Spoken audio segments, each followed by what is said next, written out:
Muhammad Najmuddin bin Ismail daripada Terengganu, ahli jawatankuasa Madrasah Darul Hikmah Kemaman Terengganu.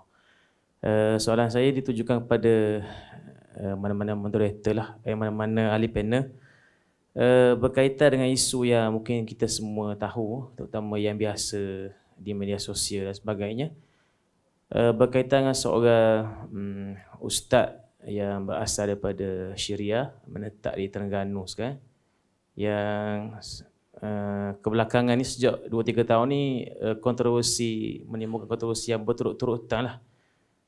Yang kita bimbang sebab beliau dianggap mewakili, dianggap ustaz daripada golongan dakwah sunnah di tempat kita lah. Di mana sejak akhir-akhir ni semakin besar masalahnya sebab sampai tahap mengeluarkan Imam Abu Hanifah daripada ahli sunnah. Maka pengikut dia telah pun mengkafirkan terang-terangan Imam Abu Hanifah di live FB tu lah. Dan saya pun kenal lah, pernah berjumpa beberapa kali. Jadi memandangkan beliau dianggap mewakili juga ustaz daripada dakwah sunnah, mungkin terpalit juga kepada pihak ahli sunnah kebanyakan di Malaysia lah. Jadi adakah sesuatu ataupun tidak kita mungkin menghantar lagi wakil di kalangan masyayikh kita untuk bertemu mata, untuk berbincang khusus perkara berkaitan Imam Abu Hanifah ni. Saya minta pandangan lah, sebab saya rasa benda ni bukan kecil, sebab dia ramai follower, cukup ramai, terutama anak-anak muda dah dan sebagainya. Okey, sebenarnya yang kita semua tahulah siapa yang dimaksudkan tu, yang menyerang ataupun menukilkan tomahan terhadap Abu Hanifah. Dan saya secara peribadi telah pun pernah berdebat dengan beliau. Mungkin ada di kalangan sahabat-sahabat kita kata, Rora masa debat tu ganas sungguh. Muka pun tak ada senyum. Sebahagian ada yang kata tak ada nur. Nak tengok nur pergi tengok perempuan lah. Saya Muhammad. Muhammad Rozaimi. Bukan Nur. Okey. Sebab saya dah nampak dah isu ni. Bukan kerana saya ni ada kasyaf. Tapi saya boleh agak dia akan ke mana. Kerana saya melihat daripada kuliah dia, memang pengetahuan dia terhadap ilmu usul fiqh tak kukuh. Usul hadis pun lemah. Ini saya sebut ni lillahi ta'ala. Bukan kerana saya kata saya bagus. Tapi siapa yang nak berdakwah, yang nak mula kuliah, nak mengajar ilmu agama, ilmu usul fiqh dan usul hadis memang kena kuat. Ataupun kena ada asas lah.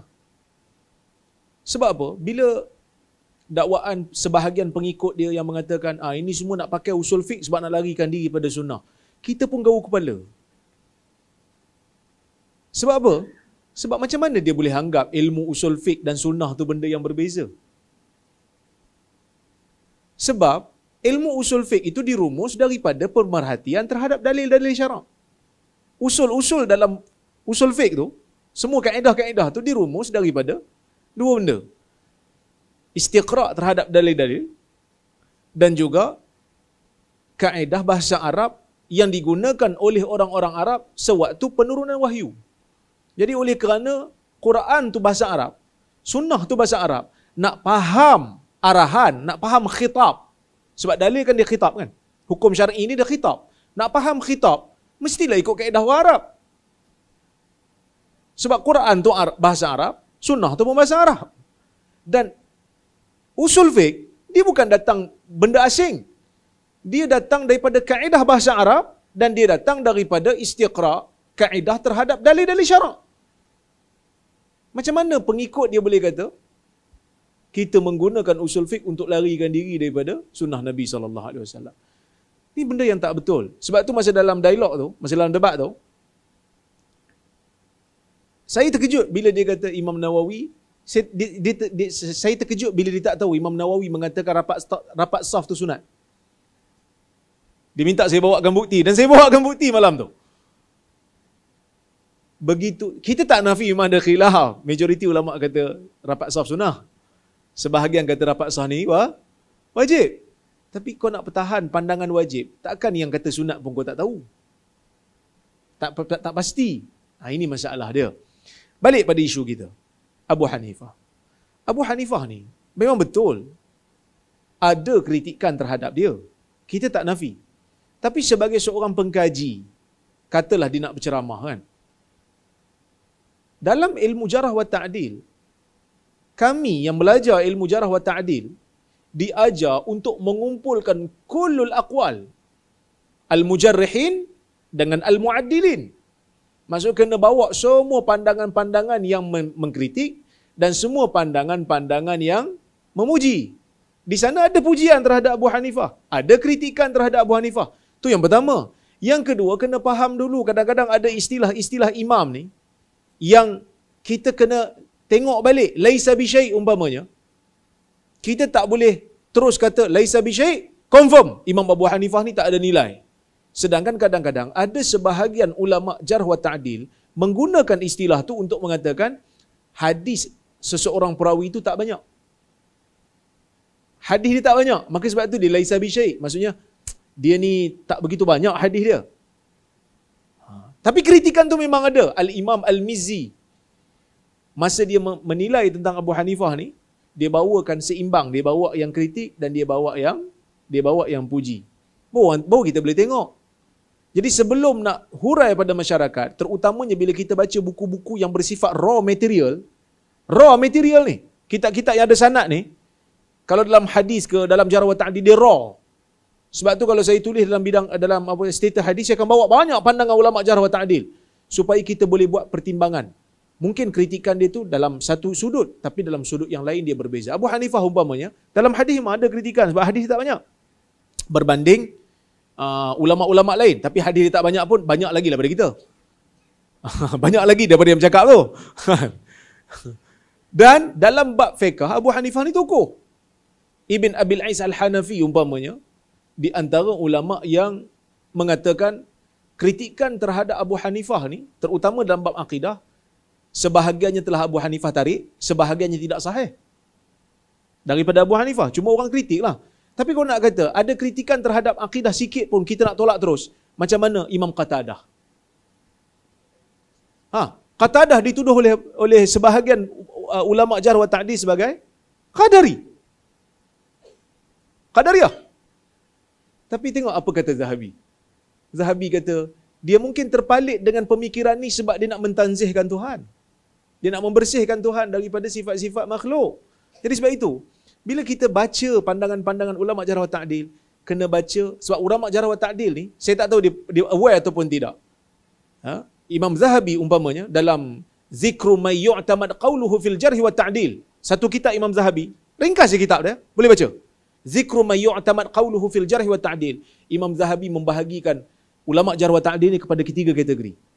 Ada yang mutasyaddid, ada yang mutasahil, ada yang mu'tadil. Mutasahil contohnya bila Al-Hakim puji satu orang, dia longgar.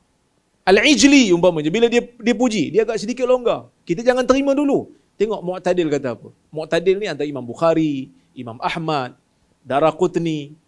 Cuma Daraqutni ni kadang-kadang dia mutasahil sikit. Ibn Hibban antara yang kata mutasahil sikit. Mutasyaddid, Syu'bah. Mutasyaddid, Abu Hatim Ar-Razi. So, kita kena tahu benda tu. Jangan main ambil satu dua nukilan, lepas tu terus sebar. Kita tak buat keputusan. Orang pun tengok, orang pun pening. Kita sedang berbicara dengan tokoh yang besar dalam umat ini. Kerana Imam Syafi'i pun sebut. Kan? Imam Syafi'i kata, Al-ummah ayalun ala fiqh Abi Hanifah. Umat ni, ataupun ulama-ulama yang datang kemudian, semuanya memerlukan kepada fiqh Abu Hanifah. Kerana guru Imam Syafi'i Muhammad bin Hasan Al-Syaibani itu sendiri adalah beraliran Hanafi. Mungkin kita kata, dia ni masalah dia ahlul ra'i. Ahlul ra'i itu bukan bermakna dia tolak hadis mutlak. Tak. Dia ada kaedah dia lah, kerana mungkin tempat dia tu menyebabkan terpaksa ketat. Kerana Abu Hanifah ni duduk kat Iraq. Iraq ni tempat Syiah pun ramai juga. Ahli bid'ah banyak tak? Dia bukan macam Madinah yang sedikit bersih. Maka sebab itu berlaku sedikit perbezaan dalam nak menentukan sesebuah riwayat itu sahih ataupun tidak. Bergantung kepada ijtihad lah. Kan kalau kita duduk dekat tempat yang banyak berita-berita palsu, kita mestilah ketat sikit nak terima berita. Tapi akhirnya, kita kena tanya diri kita. Bila kita tohmah satu orang, satu tokoh yang besar, yang pengikut dia di antara pengikut teramai di kalangan Sunni. Abu Hanifah ni pengikut paling ramai dalam dunia hari ni. Turki Hanafi, Pakistan Hanafi, India Hanafi, Uzbekistan Hanafi, Afghanistan, Asia Tengah tu semua Hanafi belaka. Iraq pun ramai juga Hanafi. Jordan pun ada sikit. Kita sedang nak mendedahkan diri kita kepada orang yang kita ni tak erti ya. Itu yang sebenarnya. Sebab majoriti umat, kita bukan kata, mungkin ada orang kata, Ustaz, sejak bila pakai majoriti ni? Tak, sebab dia tokoh besar. Pengikut dia kibar, pengikut dia ramai. Jadi bila kita nak kritik, kena ada orang kata apa, tekan-tekan break sikit. Sebab takut-takut kita terkritik benda yang orang dah jawab lama dah. Sama macam Ibn Hazmin. Ketika mana orang tanya dia pasal Imam Tirmizi, dia kata apa? Majhul. Imam Ibn Hazm ni besar. Kedudukan dia tinggi lah juga. Bila tulis Muhalla tu, hebat Muhalla tu. Tapi bila dia kata Imam Abu Hanifah, Imam Tirmizi itu majhul, dia bukan mengkritik Imam Tirmizi sebenarnya. Orang yang datang kemudian kata, macam mana tokoh sebesar Tirmizi pun kau tak kenal? Maksud dia telah mendedahkan sedikit kelemahan dia sampai dia tak kenal Tirmizi. Itu sebenarnya. Jadi bila kita kritik tokoh besar ni, pastikan kita kena bawa hujah yang betul-betul mantap lah. Jangan 2-3 nukilan terus nak bawa. Saya nak pesan juga pada diri saya dan kita semua. Kadang-kadang bila dia jangan jadi macam budak-budak baru belajar silat. Baru belajar 2-3 buah dah terus nak sparring. Dia tak tahu tok guru tu dah tamat dah. Dah tamat dah buah-buah dia kan. Semua orang yang dijumpa semua nak ajak sparring. Ini bahaya. Abu Hanifah tokoh besar. Kritikan ada. Tapi tak menyebabkan kita tolak secara keseluruhan. Sebab Abu Hanifah ni, Hanafi ni dia ada tokoh-tokoh muhaddis dia juga. Al-Imam Tahawi, Al-Imam Al-Aini di antara tokoh-tokoh besar. Az-Zailai dalam Nasbur Rayah, tokoh hadis Hanafi. Jadi bagi saya, kita sebagai orang kata apa, penuntut ilmu yang minat pada ilmu agama, kena hati-hati lah masalah ni. Kena hati-hati. Dan saya setuju lah kalau Gasma nak buat satu, orang kata apa, siaran kenyataan media ke, bagi tahu kata kita berlepas diri lah. Sebab orang duk ingat dia adalah sebahagian daripada aliran kita. Jadi saya dah nampak daripada awal, saya dah jangka daripada awal, benda ni akan berlarutan dan benda ni akan berlaku. Jadi kita kena, orang kata apa, berlepas diri lah pada dia. Dia bukan sebahagian daripada kita lagi. Dia manhaj dia. Wallahualam.